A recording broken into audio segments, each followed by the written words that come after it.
Out-of-control Australia wildfire destroys dozens of homes. Weather conditions are extremely volatile, Premier of Western Australia says. An out-of-control wildfire burning northeast of the Australian west coast city of Perth has destroyed at least 59 homes, and was threatening more Tuesday, with many residents across the region told it is too late to leave. The 7,000-hectare blaze, which has an 80-kilometre perimeter, began on Monday and raged through the night near the town of Warrallow, with the shires of Mundaring, Chittering, Northam and the city of Swan affected. Firefighters have done a remarkable job in some of the most challenging conditions that we've experienced in the metropolitan region for some time, said Darren Clem, Commissioner of the Department of Fire and Emergency Services in Western Australia State. Tragically, 59 properties have been lost in this fire, and that number may increase as we continue to assess the extent of the damage, Clem said. 6 firefighters sustained minor injuries, Australian Broadcasting Corp. reported. No other injuries were reported. Extremely dangerous fire. State Premier Mark McGowan said 80% of all properties at Tilden Park near Gidgegannup on Perth's northeast rural fringe have been lost. McGowan said a large aerial tanker was flying from the Australian east coast to help fight the blaze.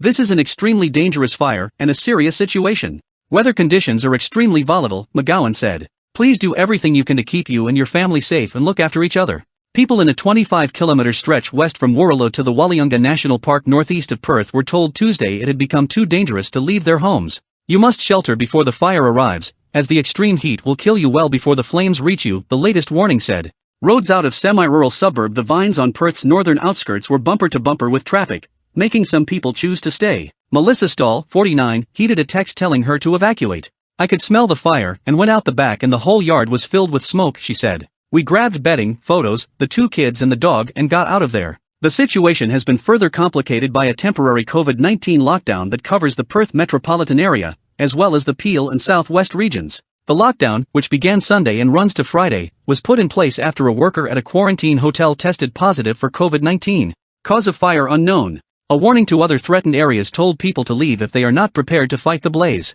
The bushfire is unpredictable and weather conditions are rapidly changing, the warning said, urging people to stay vigilant. The cause of the blaze was unknown. Department of Fire and Emergency Services Superintendent Peter Sutton said about 250 firefighters had been battling the erratic fire. It has made it very hard, near on impossible, to suppress this fire, Sutton said. Wildfires are common during the current South Hemisphere summer.